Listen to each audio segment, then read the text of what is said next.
edition of the Bullheaded Podcast. I'm your host, per usual, Sean Tyson, here with Zoo and P. Bush. How you guys doing? Doing well, man. Just doing mock drafts and watching baseball. That's pretty much been my beginning of August and late July. So pumped to get into the fantasy. Yeah, fantasy football season has begun.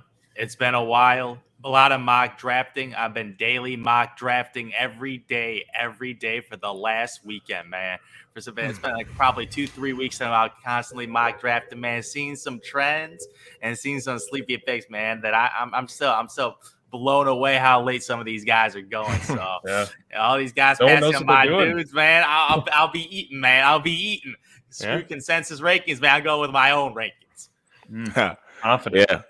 Speaking of fantasy, that's going to be a topic we're going to be discussing today. But first, I want you guys to make sure you follow us on Instagram at bullheaded_pod. Make sure you follow the podcast also on all the DSPs with Apple, Spotify, Google Podcasts, and also our YouTube page with Quantro Knows, TikTok, Bullheaded864. Just trying to let you guys know the type of content we're putting up daily. So make sure you follow that. And without further ado, we will be talking about fantasy football and I would say people's favorite positions to draft, which is the running backs, most important. You know, this year, like most years, but I feel like this year in particular, it's just a lot of options with running backs. And obviously, we all know who the highest guys are going to be. But, you know, we kind of want to spice things up and see some guys who we consider stock up and some guys we consider that are stock down and some rookies to look out for. So, you know, we got to start with Zoo to get his list of stock up guys. And who you looking at, Zoo?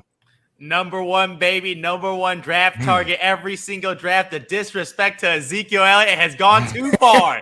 All this Tony Pollard loving, man. My Lord, it's gone too far, man. It has gone way too far. Everybody needs to remember Tony Pollard. He's a cute player, little pass catch it back, but he's a handcuff, man. He's a handcuff. Yeah. He can get you 2-3 balls, make you like 40, 50 yards, man. But people gotta remember that he's a handcuff. He ain't Alvin Kamara.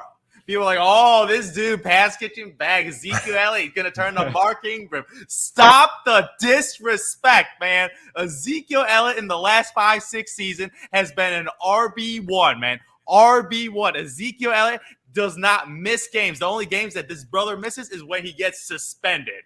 Other than that, the dude doesn't miss games. Last year, he tore his PCL, and that's when he saw his statistics draft like off a cliff. Like his first couple games, he was dropping. He was like vintage Z, dropping 20 points, 18 points. Got that torn PCL, man. Play through it because he's a warrior, man. He doesn't miss games, and then he's more little mediocre games, a little 60 yards and maybe just one touchdown or 70 yards with no tutties. So you saw that drop off, and he still finished in half-point PPR as the 6th best running back in fantasy football. So this dude on a bad year, on a torn PCL, finished RB1, and he's going in the 4th round? That is so disrespectful, man. People are taking Travis Etienne above Ezekiel Elliott. Come on, are you serious? Yeah. Travis Etienne off of a catastrophic injury with the second-year quarterback with no track record. You're taking that over Ezekiel Elliott's pedigree? And this dude's still not that old, man. I know he's 6-7 years. RB's age a little more, man, but 27 years old, man. Ain't that old, man. Ezekiel Elliott, man, this guy. I'm telling you, if you get this guy in the 3rd, 4th round, hallelujah, man. Yeah. You might be able to get Zeke as your flex. Just think about that. That's crazy. Just think about it. You take RB1, RB2, maybe you get lucky, get the first overall pick. You may get a Jonathan Taylor, and you get the swing back. Maybe you get a Aaron Jones, and then Ezekiel Elliott. Mm-hmm. Jesus Christ, are you kidding me? Zeke as your flex. Have mercy for the teams you play against, because the brother doesn't get injured. The brother's on a good offensive team led by Dak Prescott, and that good offensive line. It's a top 10 offensive line. So they have a good offense. They're going to give you in the red zone.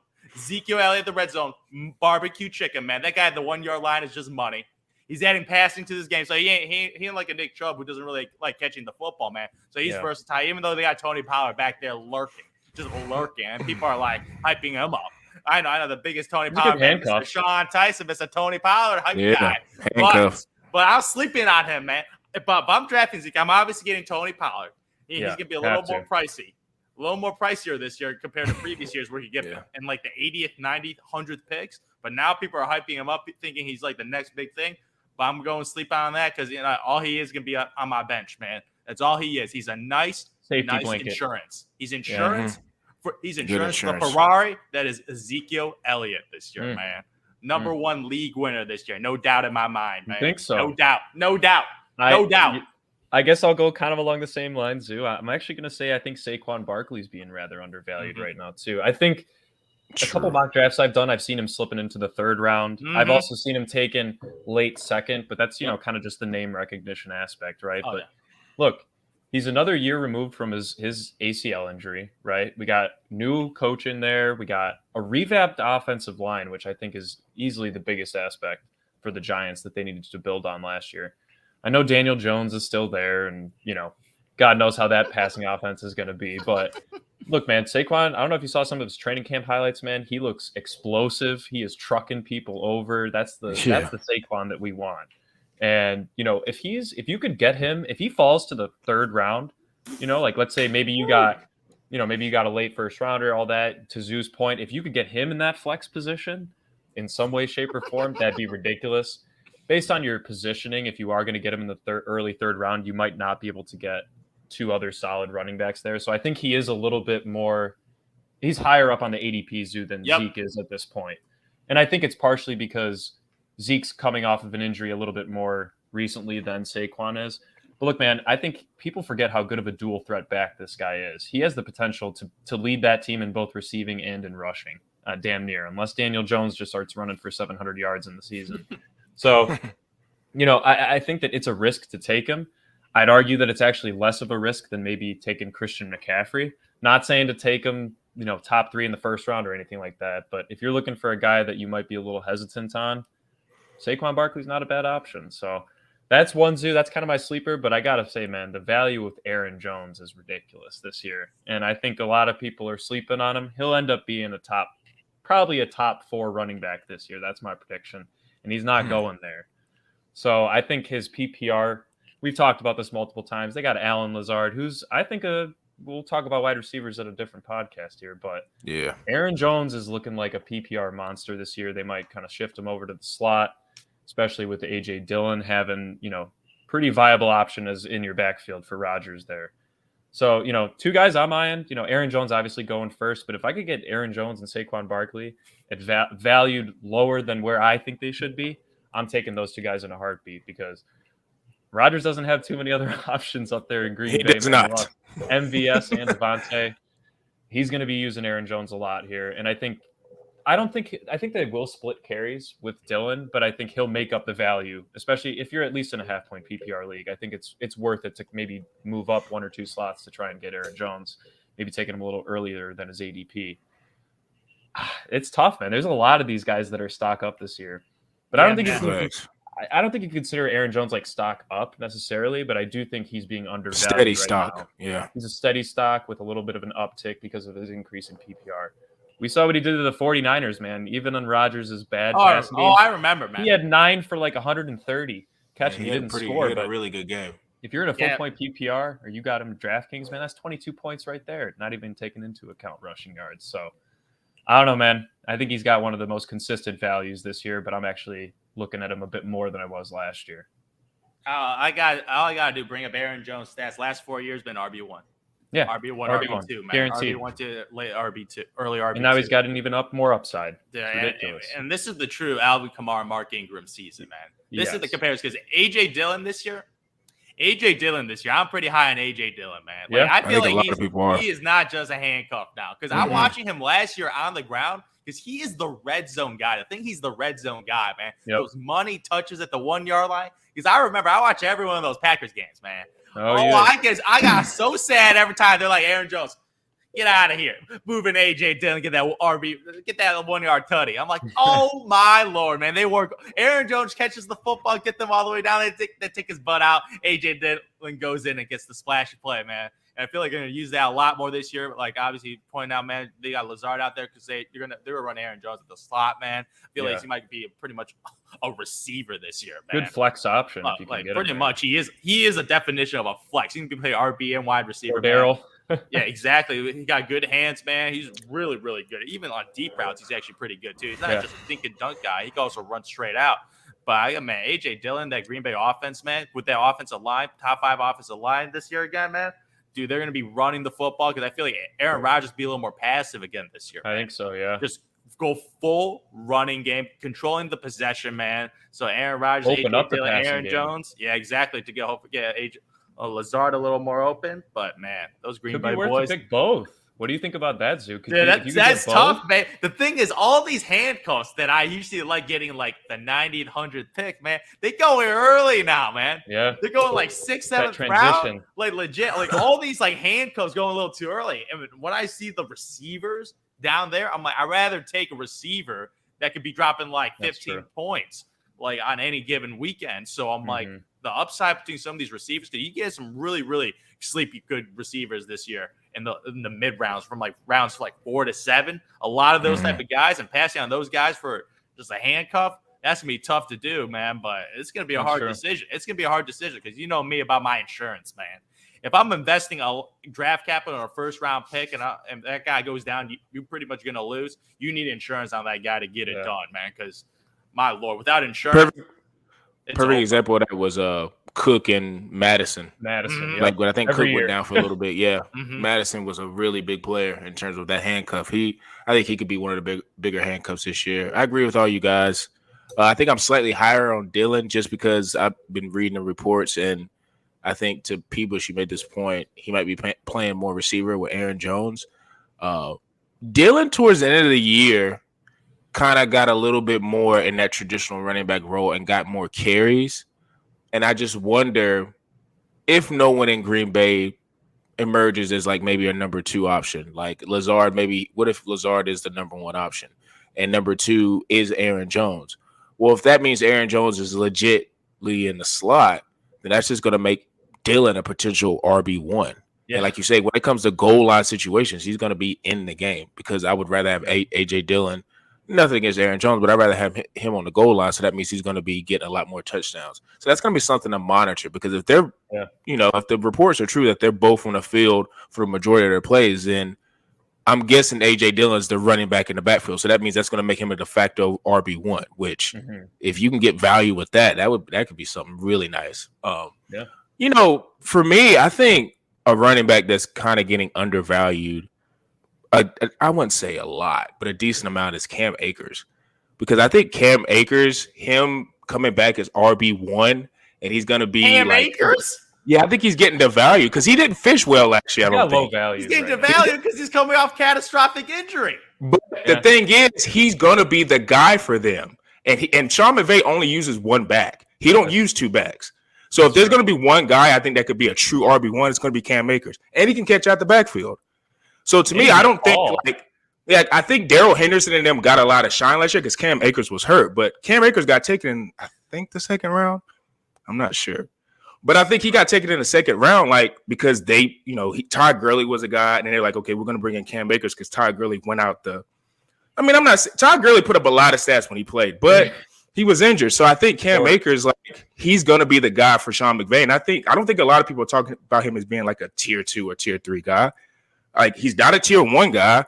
So I think he's going to be a guy that Sean McVay is going to use a lot. And like you said, go to my point, he only really uses 1 back. Cam Akers had it, I think last year, I wouldn't say he had a bad playoffs, but it wasn't great. He came off an Achilles injury. He was on a snap count, so he was splitting. But I think he came back too early. I think he came back to it because I think he came back from Achilles after 10 months. And Achilles is a year plus. I don't think that's an injury you can come back after 9 to 10 months. So I think Cam Akers is a guy that I think he could be a potential RB1. I think he could be really good. Another guy that I like a lot, which everybody knew last year, but I think DeAndre Swift's going to have a really huge year. And that's only because I think I'm not a fan of Jared Goff, but I do think Jameson Williams and Amon St. Brown. Yeah. Amon St. Brown. I think he's gonna be a guy who, emerges in that, I guess you could say, receiving core, and that's just gonna open it up for Swift. And they got Chark. They picked up DJ Chark too. He got a good rep with Goff. That's just what they. Yeah. I think that's the only reason why he was in Jacksonville. I think last year he was okay, but Trevor wasn't all that. So yeah. But I think their passing game is going to open up DeAndre Swift even more, and I kind of expect him to. I guess you could say Swift is fringe tier 1, but I think by the end of the year he could be a tier 1 guy just because of his ability to catch the football out of the backfield. And I mean, like you say, with draft position, I don't know where you would draft him, but I like him a whole of a hell lot more, say, than a guy like Joe Mixon this year.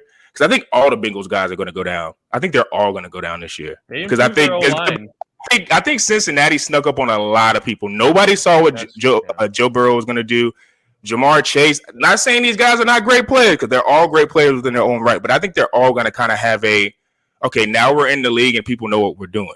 So if you're asking me who would I rather draft, I'd rather have Swift than Mixon this year because I think Mixon's still going to be good, but I don't think Mixon poses the same threat out of the backfield that Swift does. Even though Joe Burrow's a way better quarterback than Jared Goff, and that may affect his receiver numbers, but if Jared Goff has a lick of sense, he's going to be feeding the ball to Swift way more than I think Cincinnati would with Joe Burrow. So those are two guys that I'm looking at as huge stock up guys.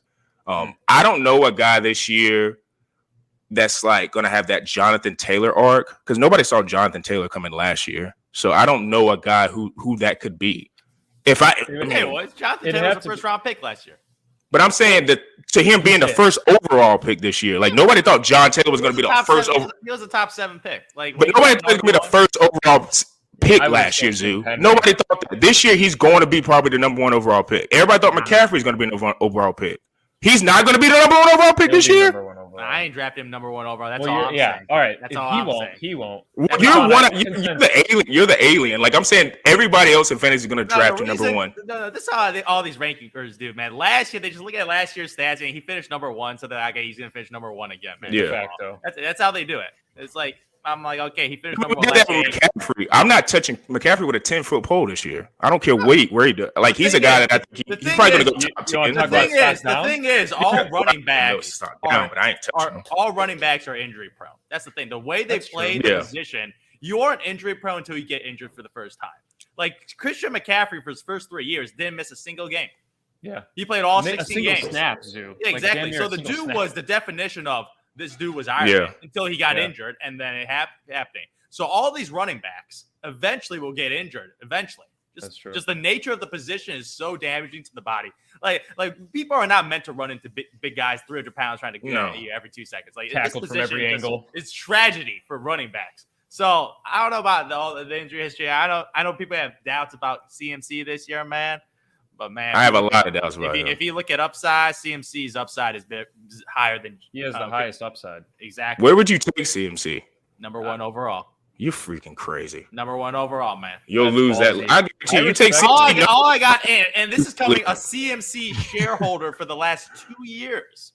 I think you're stubborn with running backs because you're doing the same thing with Zeke, and he's done nothing but trend down. I don't think he's trending up at all.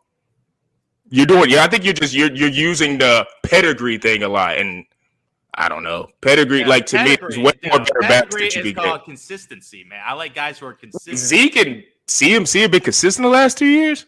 Zeke did I not say Zeke has been RB1 for the last half decade? That's a fact. I don't know. The guys that had Zeke in my last 2 weeks have not done well. That's a fact. He's been a top 12 running back for the last 6 years. The guys that had Zeke. I'm just saying the guys that have been in the league with Zeke have not done that well. Consistency. His total points for the running back position has been top 12 for the last. I'm not arguing the fact. I'm not arguing that. That's my point. That's called pedigree. I'm going to take consistency over a guy that has one good year. Who would you rather have, Austin Eckler or Zeke? Austin Eckler or Zeke? I'll take Austin Eckler because I could get Zeke later. Najee or Zeke? I'll get Najee because he's young. Dalvin Cook or Zeke? Who? Dalvin Cook or Zeke? He's not saying he's a first round pick, Sean. I'm not saying he's a first round pick. He's going in the fourth round right now. I'm saying that the value of Zeke in the 3rd round could finish as a top 10 running back. That's what I'm saying. That's what I'm saying. I don't see it. I'm just not a big Zeke fan. He's hurt a lot, and he just is not explosive anymore. It's the reason why. Do I smell a bet, Sean? Do I smell a bet, Sean? This year, Ezekiel Elliott will finish as a top 12 running back based on total points scored on an average. No, you got to say come on, top 12. No, a lot of leagues are top 7, top 7, top 6. Don't do top 4. That's too easy to get. What do you mean that's too easy to get? Right, 3rd rounder? What are you smoking? Top 12? That's too easy to get. That's not an easy bet for me. You're talking like he's going to be a top 5 or top 6 bet.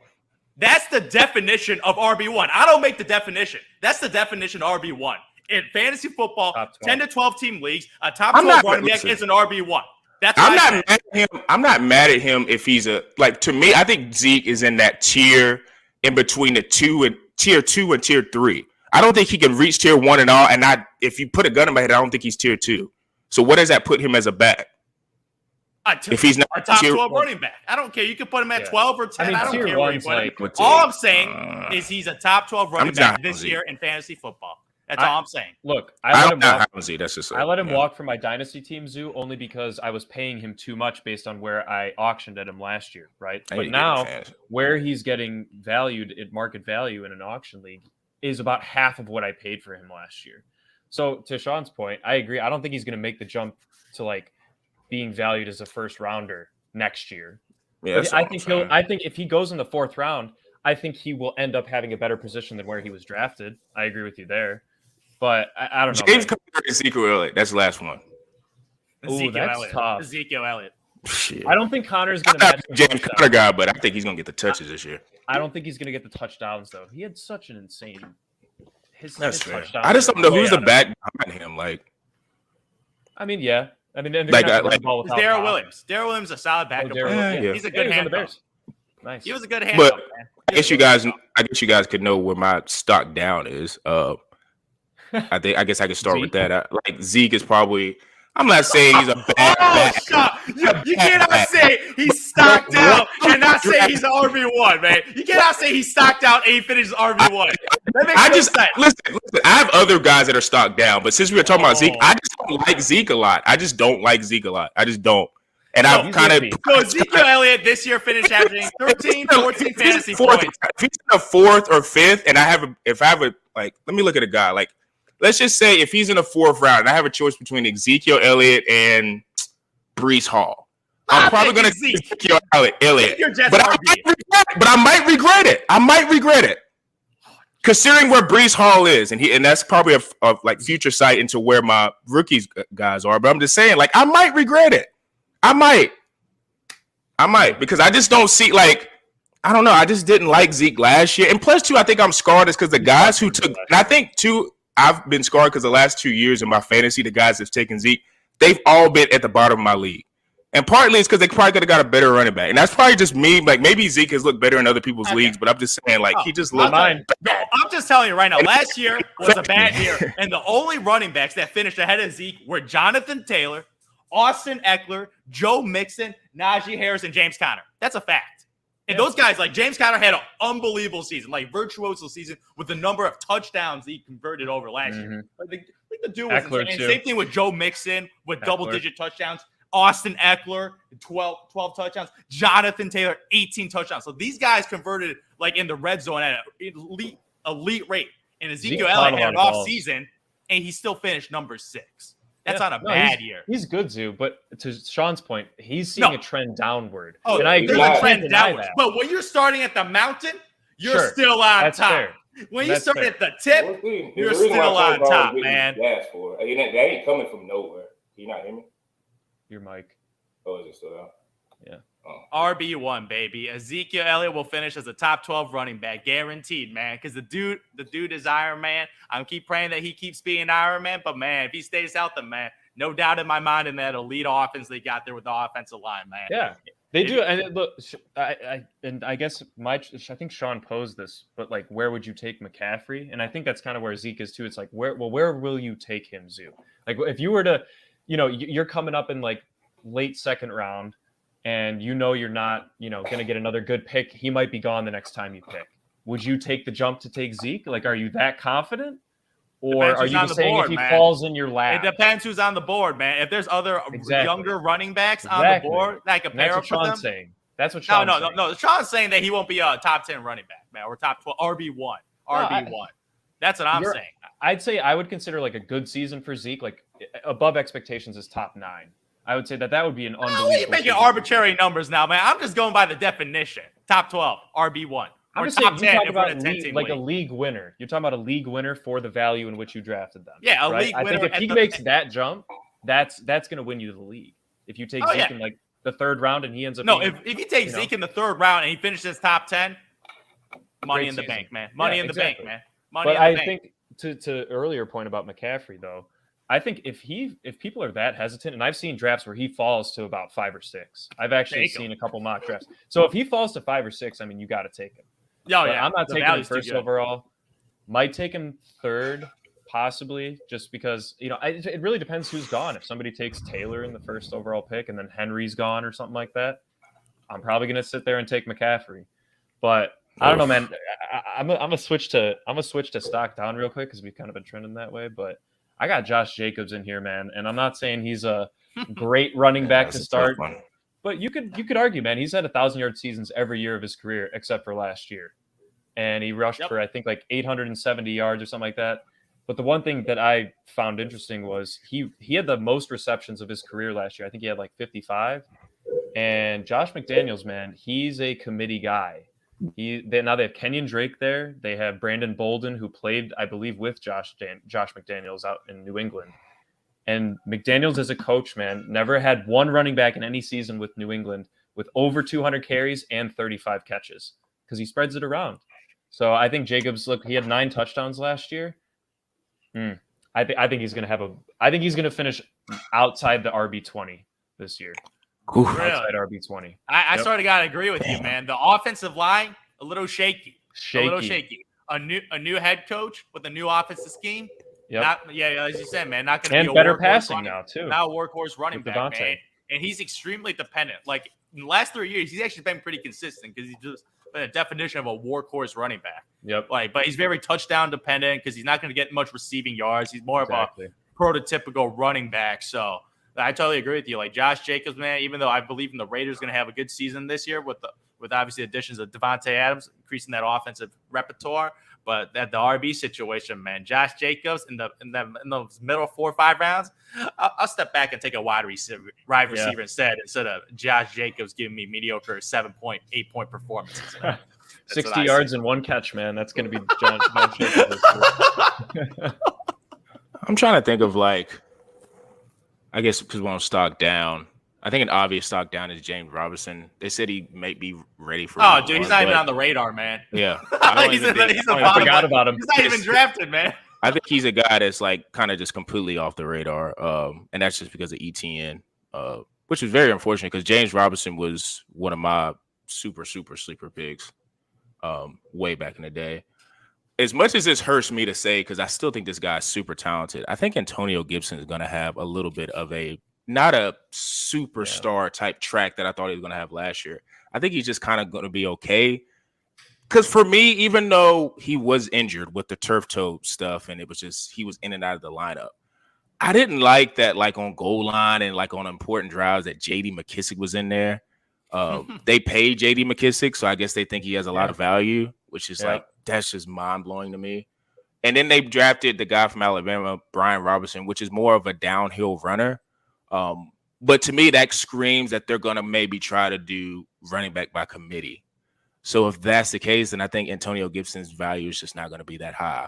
I hope I'm wrong on that. And if he's in a super later round, I still might take him because I just like his ability as a bigger back and he can catch and he's explosive. It's just he just hasn't been able to break out. He had that good first year. And then, like you say, I think this is going to his third year, maybe.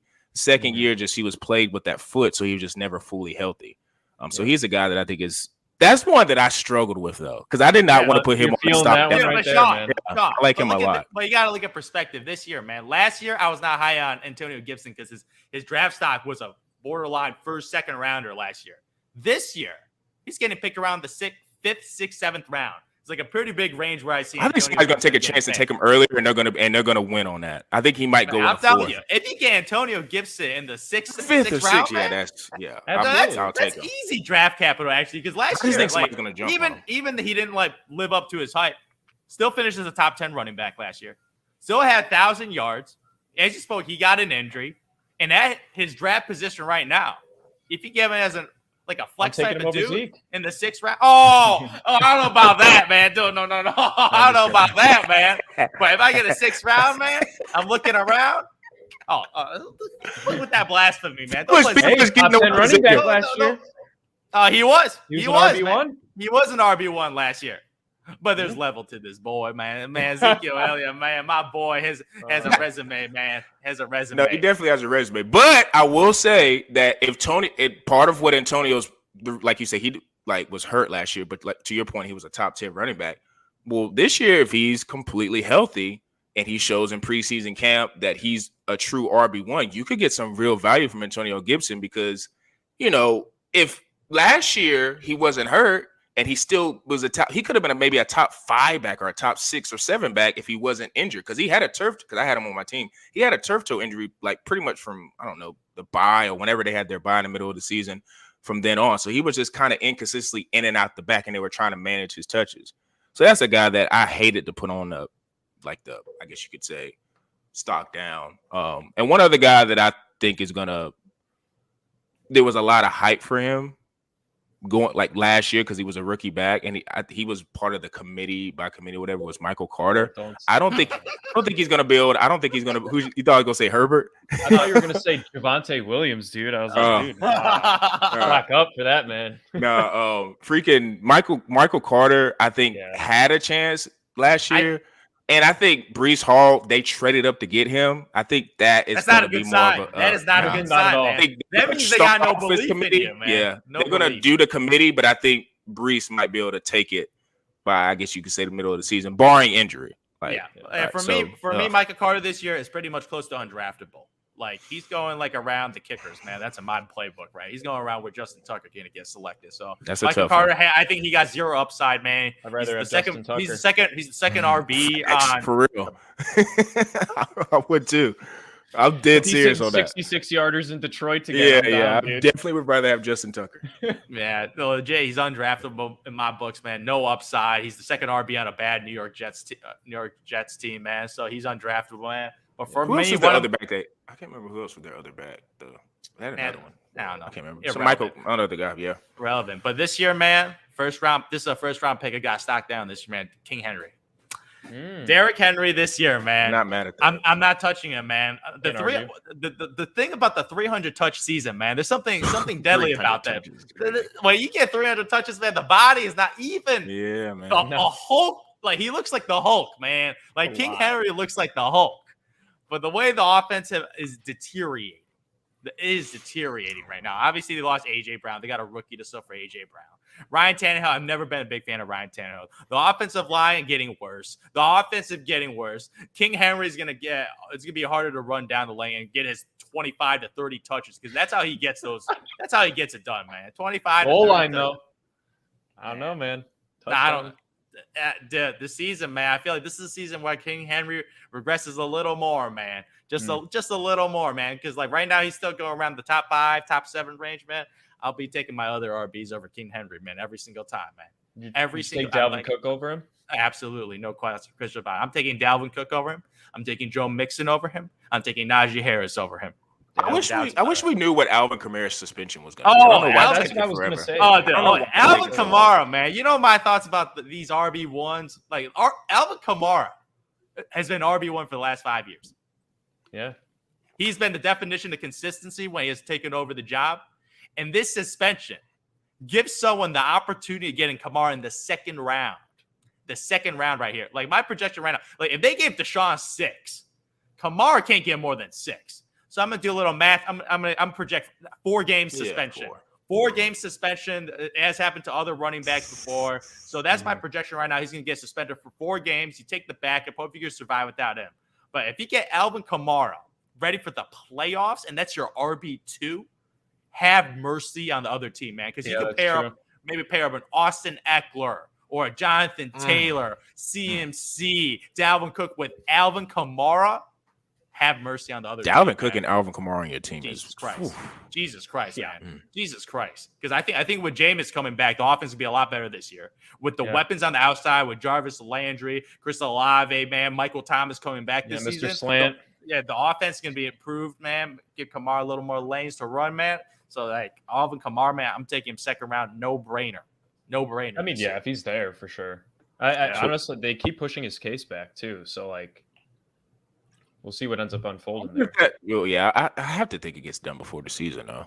I'm sure. Yeah. Yeah. I think that has to be I some mean, he's regular been at news. camp. That's really the only news. He's just there. Game over. And that is where we will be ending the podcast. Unfortunately, I just felt like it wasn't great audio. It was pretty much me and Zoo yelling about Kenneth Walker III and Drew Lock for some odd reason. So if you actually want to go see that full length video of us having a shouting match, you can see that on my YouTube page at Quantro Knows. Also follow us on all the DSPs, Google Podcasts, Apple Podcasts, Spotify, the whole nine. Also follow us on Instagram at bullheaded_pod. And also follow us on TikTok at bullheaded864. And for me, Zoo, and P. Bush, we're out.